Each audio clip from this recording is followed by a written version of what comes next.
These are the real and raw stories of business owners who have ventured off on their own and into the unknown. I'm Reagan Avon, and this is the In Your Business podcast. Well, thank you for being here. Yes. Cheers. You know, this is such an awesome drink. I cannot spill it. It's amazing. It's beautiful. I haven't had it yet. I haven't tasted it yet. And I just spilled it already, so. Oh, yay! Well, you taste it, because I've already tasted it. I want to see what you think. Ooh, that is so tasty. Good. I know, I'm having Wow. to try to go slow, because it's just so good. I could just keep drinking. Oh my gosh. Well, and you're in Columbus, correct? Mm-hmm. So you've got Virtual Works, Virtual which is your Works. business. How long have you been running that business? So I started it, I kind of used when I registered my LLC. So that was 2016. And that really was just sort of my side gig at the time. So I was a virtual assistant. Oh, really? With the goal that I was going to build my business, but I didn't know what it was going to be. And then figured it out, registered my LLC in 2016, and just baby stepped it for a couple of years. And then last year, I got to the point where I no longer had to work. It could be my source of income. And so not this past January, but the year before, so about a year and a half is when I was like, this is what I do full time now. So wow. Yeah. That leap is like, what? I wanted it for a long time, and it was awesome. like hard and scary to do, but it also pushed me. Like, I have no choice now. Like, it's sink or swim, and I'm gonna swim. So There's a lot of, I hear a lot of things on both sides of people saying never have a side hustle, like always just make the jump. I wonder, and then there are other people who are like, nope, if you have a side hustle, that's one way that you can actually kind of transition into something that you want to do. Are there any like key characteristics about your position, like flexibility, for example, that made that easier? Like what was it like having a side hustle, really? well, I mean, I think it's different for everyone. For me, I felt like I didn't have a choice. So I have 3 kids, and I want to provide for them as much as I can. So for me, that meant minimizing risk. It would have been too much of a risk to just jump into something and not know that I was going to have it. So I had to make sure I had income coming in. So that was key. I needed to be at a point where I knew I was going to be able to. So for me, that's the reason I made that decision to kind of have the side hustle. And it was tough. I mean, I worked full time, but I did work from home. I think I was really lucky that I saved time on things like a commute, and I had flexibility where people who would also be working full time outside of the home and traveling, I didn't have that. And I really was my own boss because I was freelancing as an assistant. So I was doing customer service, not reporting to a boss. And so I had a lot of flexibility that I could work on my side hustle. But that side hustle was like in between when I had time at night, or, at that phase of my life, I was getting up at 4:30 in the morning and writing a proposal at 4:30, and then jumping into my work for my clients, and then doing that and also taking care of my kids. And then when 5 o'clock or 5:30 came, trying to do the next thing I needed to do for my work. So that's kind of what it looked like. But so like how long of days were you really experiencing, like 12-hour days?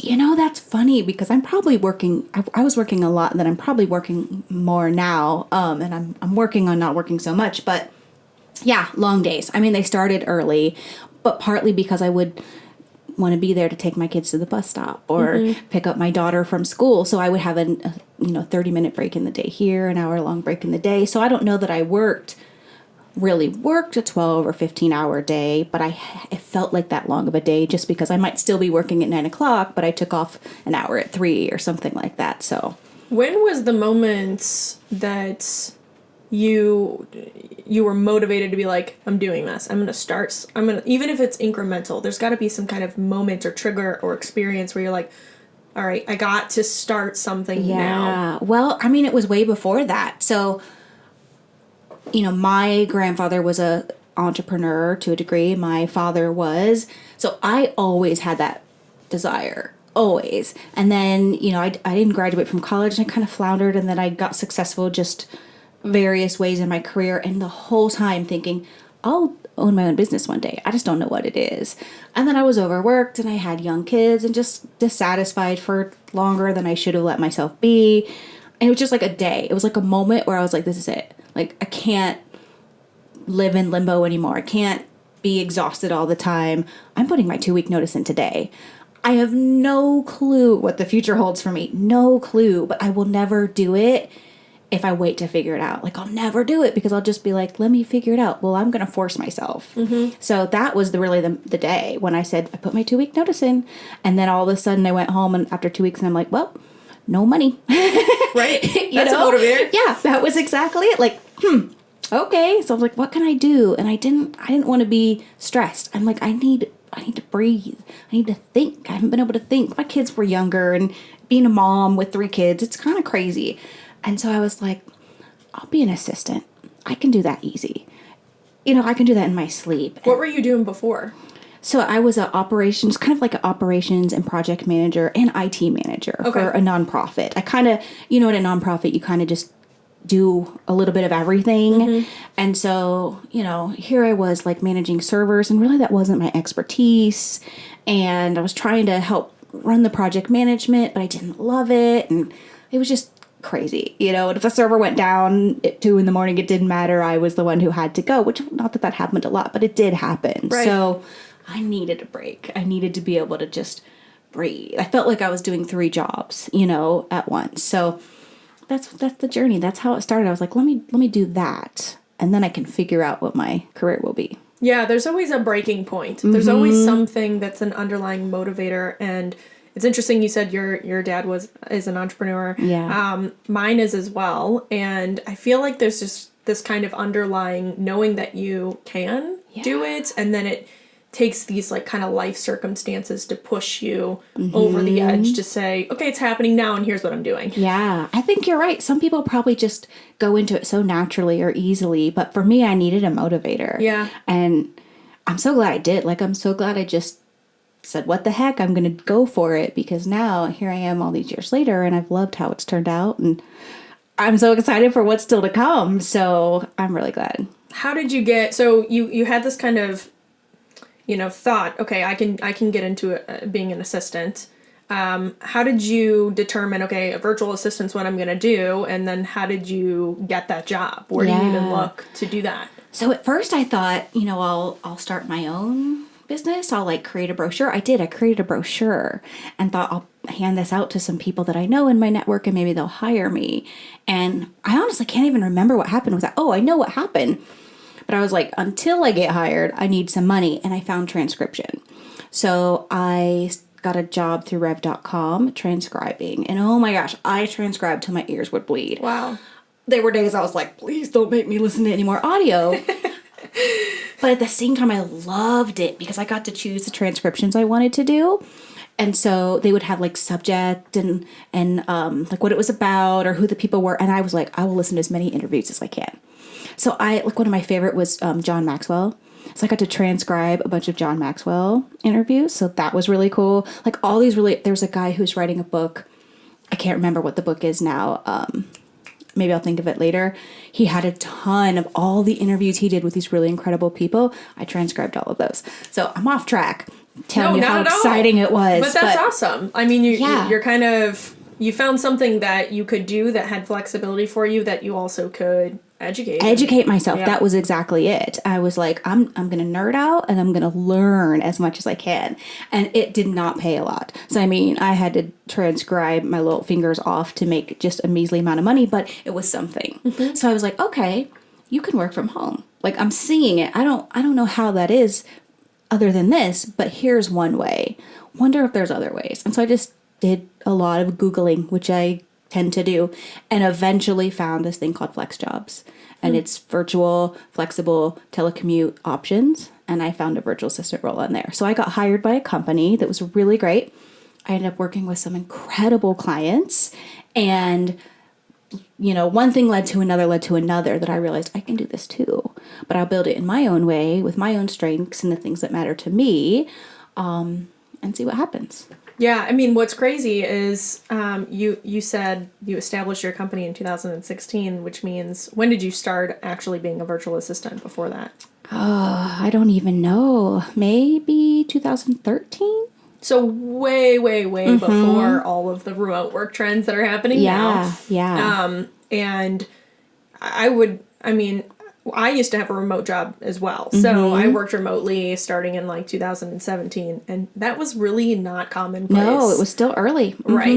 Not a lot of people I knew worked remotely, but it untapped this crazy kind of flexibility Yes. piece for me. And I don't have kids, so I don't have that kind of desire for flexibility in that capacity. But really just being able to kind of do a side hustle and do something, which is how I sparked up my first official business again. Yes. So I wonder how this trend of kind of remote work and virtual work is going to spark people to kind of do the same thing. Yeah. Oh, I think it will. I mean, gosh, it's so weird to say, like, COVID was an opportunity. Right. It was a painful thing and still is, but I've been telling people for years, work from home, do more remote meetings. Not that personal connection isn't great, because it is, and there's a place for all of it, but there's something powerful when you get to choose where you work, how you work, when you work, and who you work with.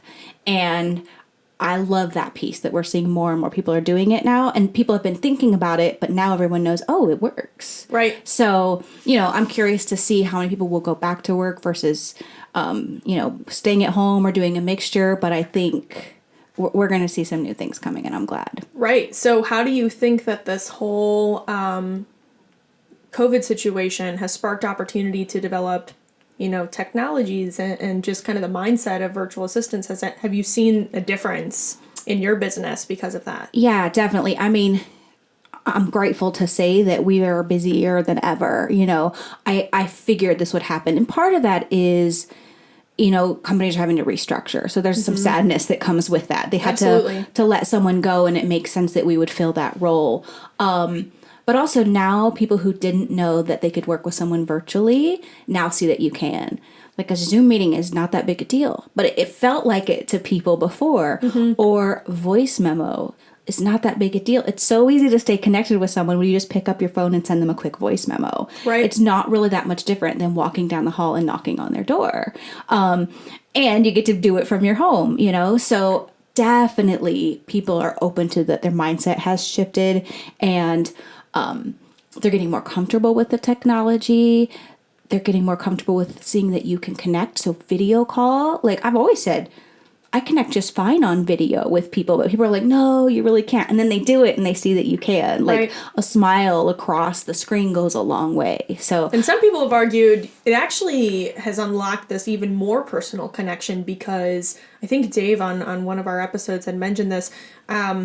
You get to see people's backgrounds of their houses and their kids come by, yes. Or, you notice that they're a musician or something. There's something in the background about them you get to see inside their home. Yeah, that's which is so true. Something that we ever even imagined before. Yeah, and we have a little bit more forgiveness for it too. That's right.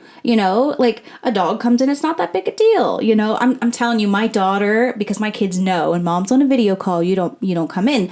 But she'll need something in my office, and she'll army crawl across the floor behind my desk. I love it, and I always point it out because I love it, and I just want people to know, yeah, I want you to be a customer or whatever, but it's just so sweet, and I'm like, oh, my daughter is here army crawling on the floor, because I just think we need to have, business is business, but we're all human, and so our personal life is part of what we do, and sometimes I think in an office setting we don't make space for that. So in this case you can, and it's still, you have to be professional. We're not talking about messing around on the video screen, but a little bit. That's our life. That's just the way it is. So absolutely. You had mentioned that this situation has kind of uncovered these holes that you're filling in these organizations. How do you message a virtual assistant? What kind of role do they play within an organization? What would make a company say, okay, we got to go look for a virtual assistant? Yeah, well, it depends. I mean, we tend to work with smaller businesses, although it's funny because we have some large businesses too. So from the large business side, it tends to always be someone who wants an executive assistant who's going to help them with additional things outside the office. So help them manage their house and their travel arrangements, and can you purchase gifts for my family and things that they do not have time for. Yeah. So in that case, that's where they're looking for. For the smaller businesses, they've reached capacity. They know that if they want to take things to the next level, they have to delegate. You can't do it all. You shouldn't do it all. So Now the question is, who do we hire? You know, Right. and sometimes it makes sense to hire someone in-house, someone who's or on site or a full-time staff member. But for us, most of our clients were part-time and we're contractors. So that works for them for their budget, which is a big deal if you don't feel like you can commit to that. And it works for them in terms of their needs. Like they don't have to provide an office space. They don't have to provide the computer. We come equipped. We work from home. You know, let's just say hi, get to know each other, give me the right password and account access, and boom, we're off and running. You know, there's not a whole lot of onboarding or setup or overhead for people. Yeah, so it's interesting because you're mentioning this like quick onboarding process too.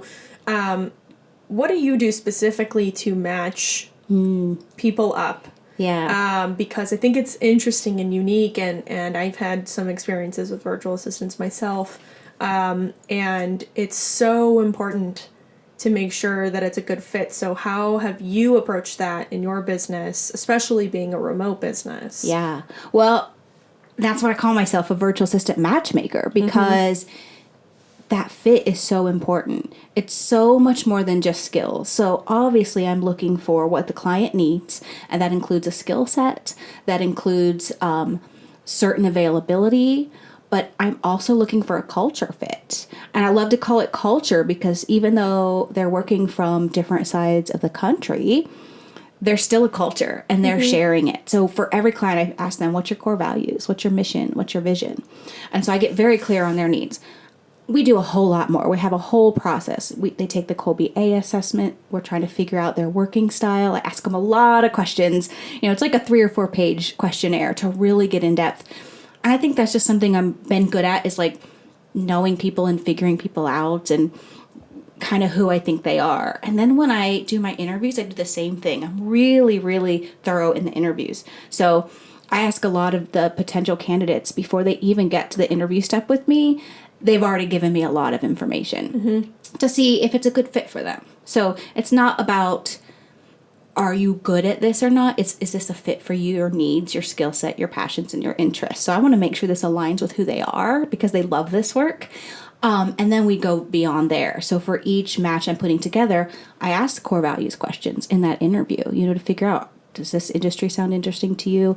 You know, and I tailor my questions depending on the client's core values. So we talk about that. I mean, we get really in depth. What's your availability? What are your needs? What are you looking for? What's your dream job? Like,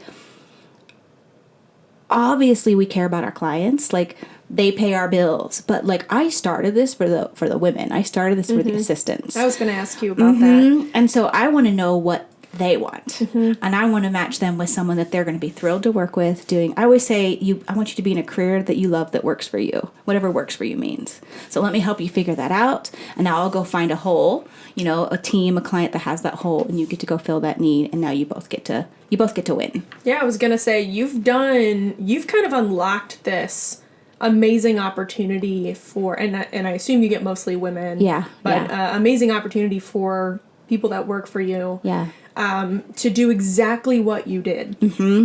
And that is so incredibly empowering. Yeah. I mean, was that your vision when you went into it? That's what drove you to really get this thing off the ground? Yeah, absolutely. So I thought I was going to be a coach, and I wanted to be, and that's still in my in my future.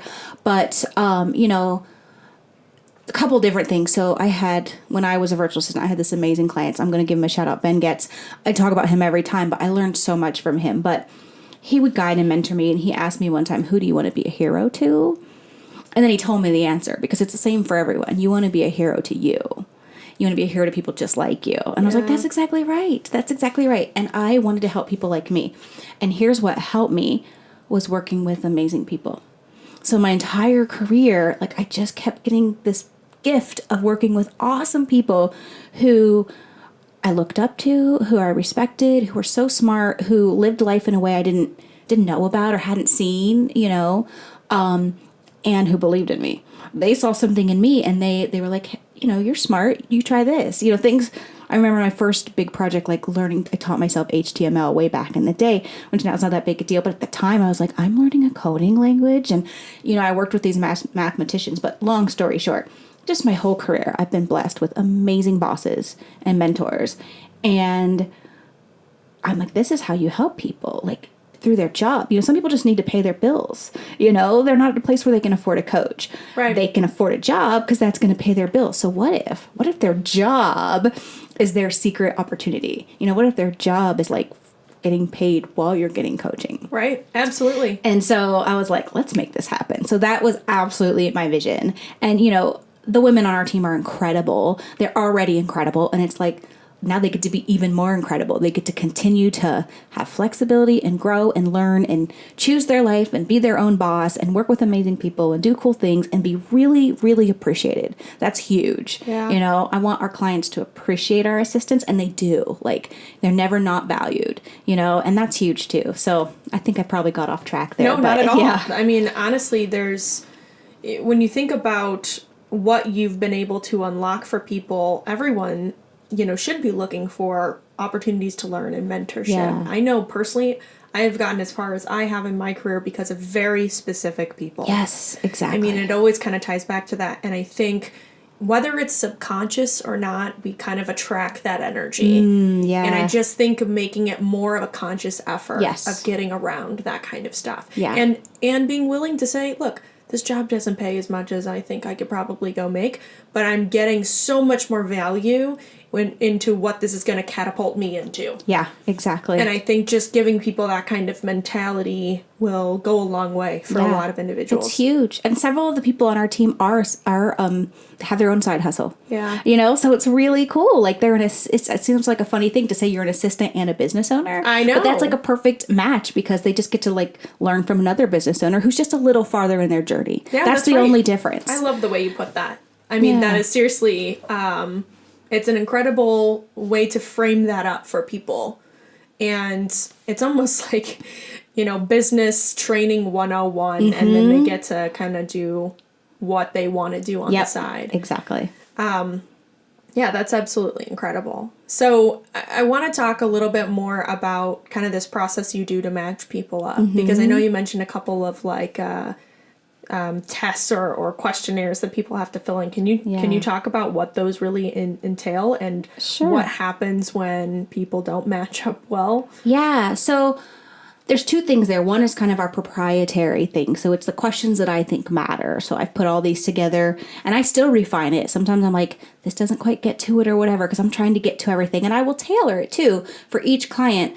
I'll recognize, I need to know this or I need to know that. So it's very standard, but then, I tailor it to each client. But the piece that I really love that we use, the Kolbe A assessment, and, I'm sure everyone, the listeners know of like DISC and Myers-Briggs and Strengths Finders. There's so many out there. And some might not. Some might not. You're true. Yeah. So if you don't know about them, look them up, because I'm a huge fan. Find the right ones that are validated, so you're getting good results. But man, I think the more you know yourself, the better. Like, I like to know myself, and it helps me to know what I'm good at, what I'm not good at. Just, I don't know, it's huge for me to know myself, and I think it's really valuable. So the Kolbe A looks at 4 areas. When people are striving, it's called their cognitive instinct. So it's like when they're striving towards a goal, what's the natural approach they have? And I always forget. It's fact finder, follow through, quick start, and I always forget the last one. Doesn't matter. But so that's how people work when they're working towards a goal. And it's really important that people are complementary to one another, and also not so far apart that they can drive each other nuts. Yeah. So people always match up, because if they don't match up, I wouldn't put them together. You know what I mean? So what I do is I start with the client. Here's your needs, and now here's the pool of people I have, and now I'm going to find the ones who I think match. And so we'll come up to 2-3 candidates that I think are top, and then I usually will share that with the client, and then they pick. So they get the final say. And assistants get the first right of refusal. So the assistants, I'll say, here's the client's bio.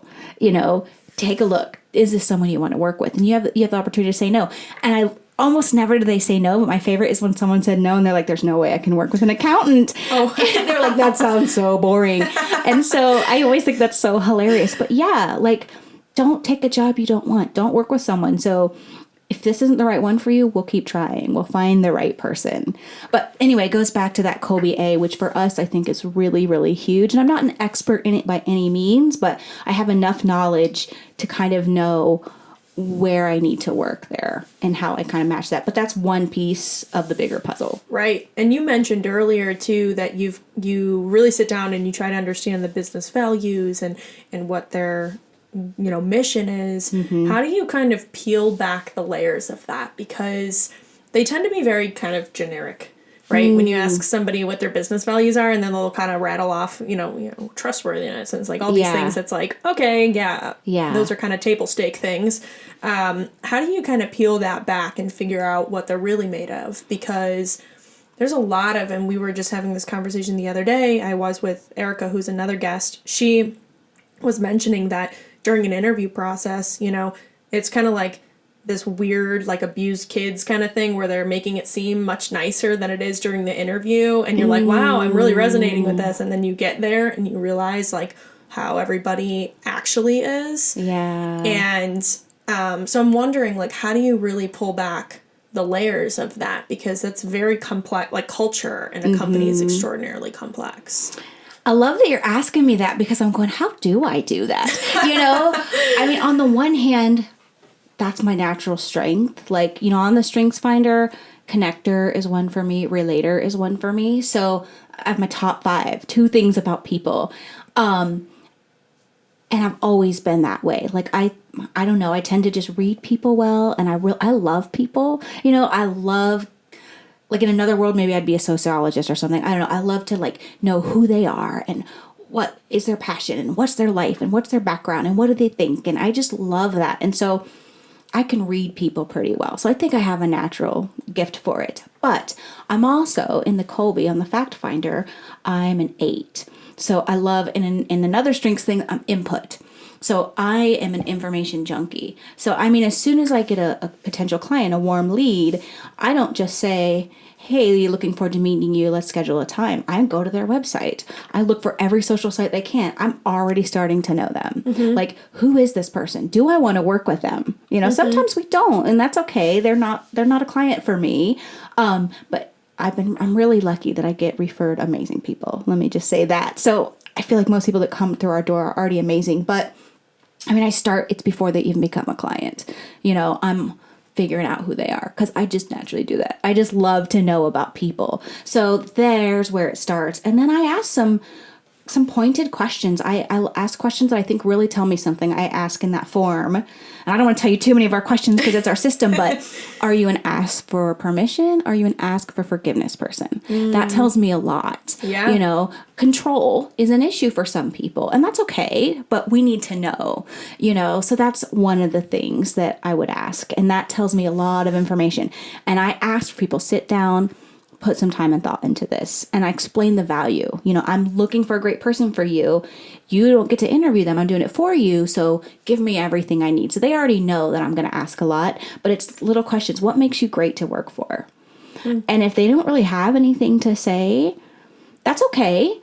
But now I know that the type of assistant, like, right. This is the way this relationship's going to be, And it could be the opposite. They have a whole answer. So there isn't necessarily a right or wrong, but I can read between the lines to a lot of those answers. And then I would say just the leadership training I've had and what makes a leader and why leaders do what they do and the different types of leaders. And so then it helps to put them in buckets or categories or all those things. So it's just all the knowledge that other smart people have already figured out that I've learned from them and then applied to this. And do you pick up on a lot of that stuff, getting to know yourself and how you've structured your business and who works for you? Like, how have you kind of scaled your own operations with that kind of stuff in mind? I mean, definitely. That's how I've done it. I wouldn't say, maybe I have a natural business sense to a degree, but also I've just learned, So when I mentioned Ben Getz, gift from heaven because he was a business coach. Like, how cool is that my client that I worked for was a business coach? So I learned everything I could possibly learn from him, while I was working for him. And the system he uses is called EOS. So I learned everything I could learn about EOS. So now I run my business on EOS. So it's like, it just has been a gift that, like, all the knowledge I've learned, I just get to turn around and put it back into what I do. What does the future look like for your business? Are you trying to scale this thing? How does something like this that's so personal scale? Yeah, that's a great question. So yeah, I am trying to scale it. So I'm getting ready to make my next hire because I can't do all the hiring alone anymore. Congrats. Thank you. And I'm really at capacity. So, I've got my own assistant. I've got a financial assistant in the team for our internal team. And now I'm trying to find someone who's going to help with the hiring. So that's going to be a big role to fill for me. So I can't fill it with just anyone. It has to be someone who really understands people, someone who really understands the role of an assistant, because it's a misunderstood role. So someone who really understands that. Can you talk about that? What's misunderstood about it? Yeah. And maybe how do I want to say this? I think there's misconceptions around it. Some people just think it's someone who can just like file some things. Like, it's a very skilled role. It's an incredibly skilled role, a highly skilled role. We are the extension of a CEO or a president.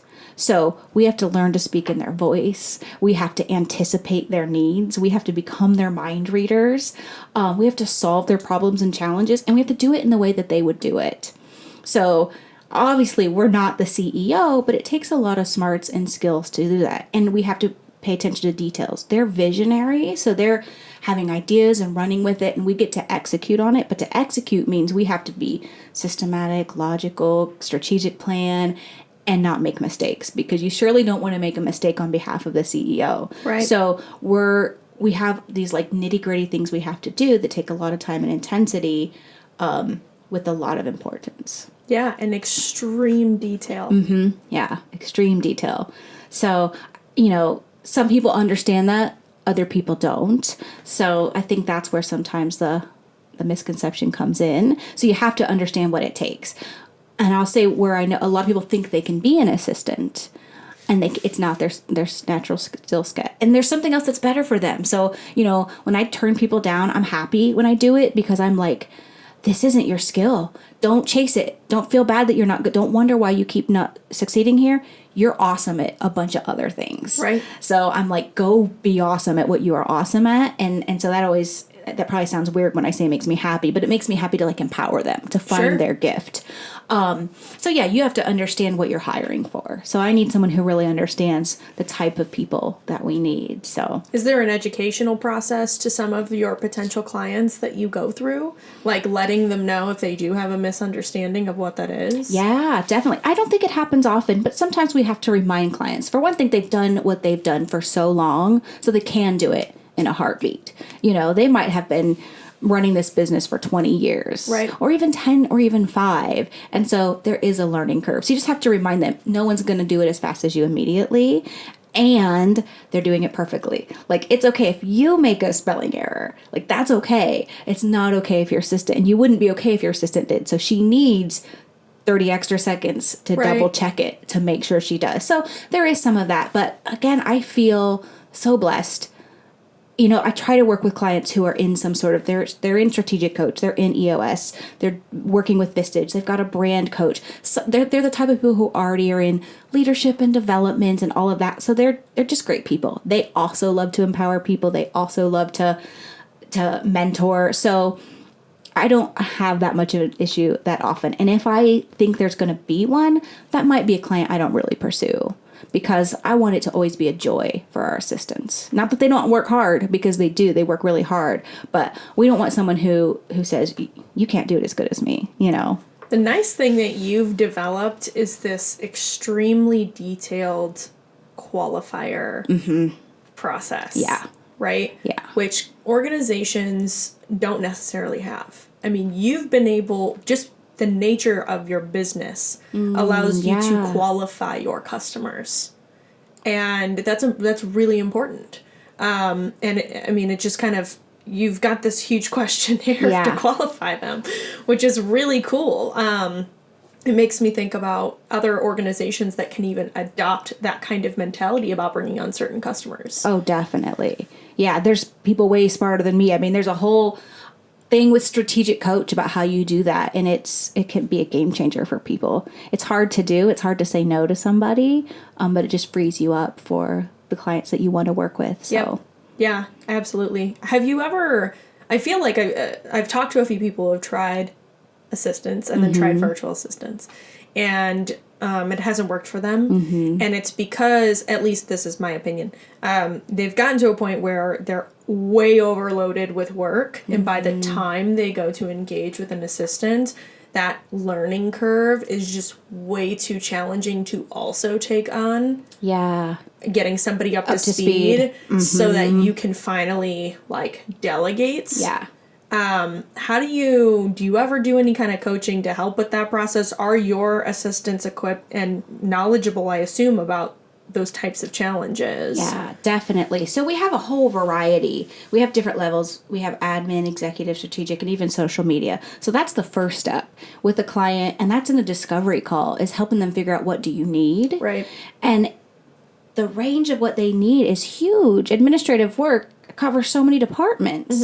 So that's part of that fit. Like if they know that they need to get rid of the finances and they have very little time to invest, that's why I'm matching them with an assistant who's really good at finances. Sure. So there's less need for learning. Yeah. Like they can be like, yeah, got it. You need this fixed. I'm in it. You know, give me a few sentences. Let me ask you a couple of questions and I'm off and running because this is my skill set. Sure. So that's a part of it.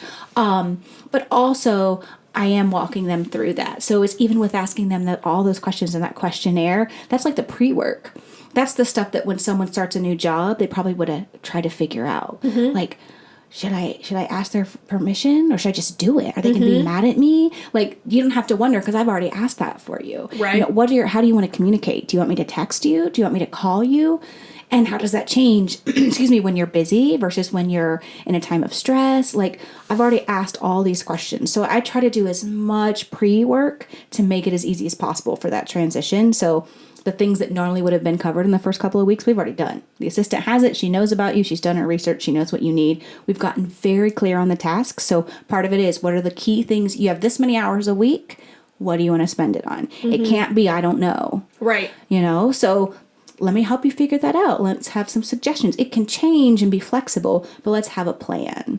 Absolutely. So we definitely try to like start people off for success, you know, give you everything you need, that if you're super, super busy, we're going to get you as close as possible for that start. That's awesome. But it is important. You got to invest a little bit of time. We do a launch call, and in that launch, I say it for everyone to hear. Your assistant's going to have a ton of questions for you at first. And as much as you can answer them, that'd be great because she's going to internalize it. She's going to write it down. She's never going to ask you again. 3 months from now, she's going to read your mind. So just be prepared for a barrage of questions, but this is going to be successful. This is in your best interest. So answer them. Even if you're like, I don't have time, answer them because it will pay off when she's just running with it and doing it all. Yeah. Have you ever, it seems like this is a fairly complex dynamic that people need to set up, and there's definitely right ways and wrong ways to do it. Have you ever considered expanding, and I know you mentioned business coach, expanding beyond the service of providing virtual assistants and doing other aspects of coaching for some of your clients? Yeah, definitely. I don't know where that's going to fit in, but you know, I do have my long-term, my 10-year plan, and I'm a few years into it now. But yeah, I want to continue to grow this and scale this, but I do a little bit of one-on-one. I have a couple very small, like consulting contracts where I help a couple small business owners. You know, the funny thing is some people just need a sounding board. So sometimes I can serve that role. It's like as people, and we do that as assistants, as they talk, they figure it out. Right. They just needed to talk, you know, but also, you know, I've learned some stuff. So, you know, to the degree that I get to share that with people, I love that. So I have this whole vision. Yes, I would love to do some maybe business coaching for people who are starting, you know, earlier in their career. I would love to do some life coaching. You know, I want to write some books. I mean, there's more to come. So we'll see. Oh, that's awesome. I know. Thanks for giving us a little teaser. Yeah. What's to come. I mean, you've built something absolutely incredible. Oh, thank you. Just the amount of thoughtfulness in the way that you're building what you're building, you know, it speaks, you know, volumes about how you work and what you do, but it also probably is such an intense reflection of your experiences being in that role. And the main benefit, you're helping a lot of women with their careers. Yeah. Are there any specific experiences you've had with virtual assistants who have worked for you that have made that leap into something they kind of had dreamt of before? I don't know that I'm far enough into it that I've seen anyone do that, but I've just certainly watched people grow. I mean, my own assistant who has her own business, she is a coach, and she'll reflect back to me that I'm learning so much. These are things I'm going to apply to my own business one day. This is what I'm going to do. So, and I mean, I see it. I see her 10 years from now, 5 years from now, 1 year from now doing incredible things in addition to what she does with me for her own business. So she's one example of many women. There's an amazing woman on our team who has a cookie company, and it's just incredible. I have another woman on my team. She did. Oh, I'm so glad you said that. she and her former client and another one of my connections. It's this amazing group of people together, this world. They just started a startup, and it's called Joyful, and it's going to be amazing. And to watch her go from working as an assistant, she was so good, her client bought out her contract, hired her full time. Wow. Yeah. And then ended up his business partner working with him, and now they've launched this other thing. So I mean, just that's amazing. Yeah, so amazing. So I think we're going to see so many more stories like that. I love that. And not only that, but you have all of these incredible people in your network. I know. Can you believe moving it? Forward. I know. That's so awesome. Thank you. It is awesome. Congratulations for everything you've built. I mean, this is so impressive, and we're definitely going to talk after this. Yay! Well, thank you. I mean, this is impressive too. I said when I walked in here, holy cow, this setup is amazing. Well, I love it so Beth, much. So, of course. Yes, true, Beth too, but I love it. And my drink was, I'm going to finish it. I didn't want to get tipsy, so I didn't drink very much and say something dumb. That's my goal every episode, so. Now I will down it when we turn the cameras off. So thank you. This has been a privilege and an honor, so I appreciate it. Well, thanks for being here. I really appreciate it. Yeah. Thanks for watching episode 4 of the In Your Business podcast. And Karissa, thank you so much for being such an amazing guest. Huge shout out to the team that makes this possible, Derek, Molly, and Beth. And we hope to see you next week for episode 5. Every episode, Derek, our mixologist, crafts a unique drink for our guest. Stick around to find out how to make it. All right, well, welcome back to the In Your Business podcast. Again, I'm Derek Reno. I am the founder and creative director for the Reno Reserve that brings us here, and also the beverage director for Echo Spirits, a new distillery we're opening up here in Grandview, right where we're shooting, which we're going to feature today, but more about that here in a second. So the cocktail that we're going to feature right now for this week's guest is Karissa Hanson. She is the founder, the creator, the maestro, the genius behind Virtual Works, which is a virtual matchmaker assistant program that she's created, which is kind of a mouthful, and it took me a while to find my way through it, but there was a lot of good stuff in there. So the cocktail that we're going to do for Karissa today is going to be called Matchmade. The cocktail is basically a daiquiri, but it's going to have some really in-depth flavors and some kind of pops of floral aspects and some almost medicinal kind of apothecary touches on the end to it as well. So we're going to start with, I will brag a little bit about this Echo rum here that we're making right here in Grandview that I think is one of the best white rums I've ever had, let alone in the city and in the state of Ohio. This one looks different than the Echo rum that we will eventually serve there because we infused this with eucalyptus. So for the cocktail, to kind of give it this, I wanted it to be match-made. I didn't want it to just be a spirit that was poured in a kind of final cocktail that came out of that. I wanted it to be match-made. I wanted each of these parts to have some combinations that were brought together by someone else like Karissa does. In this case, that would be me. So we're gonna go ahead and start with 2 ounces of this eucalyptus infused rum. If you're wondering about how to do that, I do a combination of eucalyptus tea and actual eucalyptus leaves that I rip 2 or 3 times and let steep for probably just about an hour and a half or 2. You don't have to sous vide it or do anything else too much to that. This rum was crystal clear before 2 hours of this right here. So we're gonna do a full 2 ounces of this. And like I said, this cocktail is kind of based off the basic recipe of a daiquiri, a 2-to-1 classic cocktail, one of the greatest cocktails ever. We're gonna give it a little extra touch. This is Cardamaro, a wine-based Amaro, largely featuring cardamom, obviously. This is just gonna get a little dash, a little 1/4 ounce of that.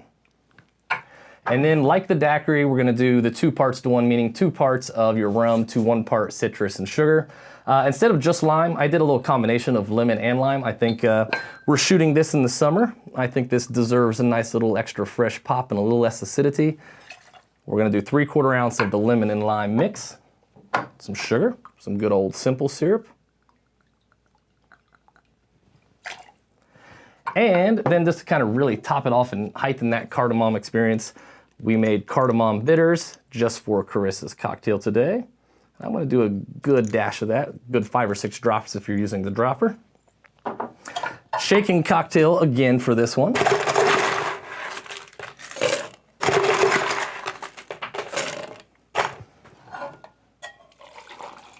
I'm never shaking cocktails not sitting down again after this. I love doing this.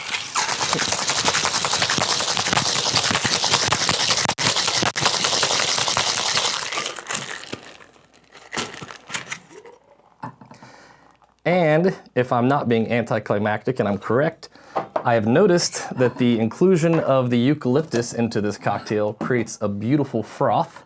We're gonna pour this into our Nick and Nora. I'm gonna double strain it to maintain that froth and to keep ice shards out. And you can see that's happening. You almost get a kind of aquafaba or egg white experience from this texture-wise. And then to finish the cocktail, we're gonna do our old standby with a dehydrated lemon.